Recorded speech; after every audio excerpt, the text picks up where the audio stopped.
Kecha patentga podachga borgandim. Shunga narxlarini sizlarga bo'lishay dedim. Patent 31 ming rubl ekan Sankt-Peterburgga. Har oy to'lovi 6 ming rubldan ekan cheki.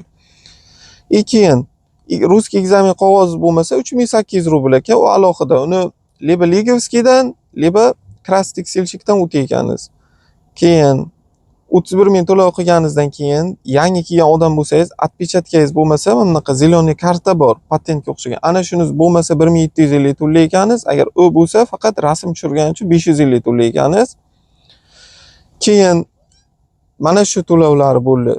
Keyin so'radim, ekzamenga odamlar uspet qilmayapti, odam ko'p ekan dedim. Uning uchun dedi Ligovskiydan emas, Krasnoy tekstilchikdan o'tsangiz bo'ladi, unga odam kam dedi. Uni ham dedi gaplashsa bo'ladi, ochertini dedi 5000 rubl bilan o'tkazib beryapti ekan dokumentchilar ochertini. Savollari oson dedi, bemalol o'tasizlar dedi. Keyin dokument yo'q odamlarni so'radim.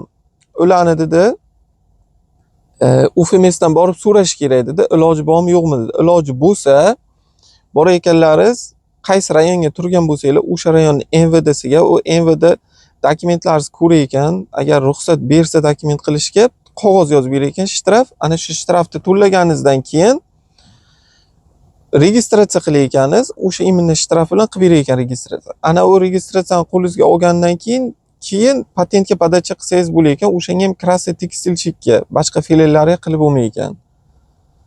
Atak shu dokument yo'q odamlar dokument qilib olinglar. Hozir juda qattiq olyapti hamma joyda. Так что shu dokument qilib olinglar. Sog' bo'linglar. Eshitda savollaringiz bo'lsa kommentariya qoldiringlar. Qo'ldan kelgancha javob berishga harakat qilaman. Sog' bo'linglar, salomat bo'linglar.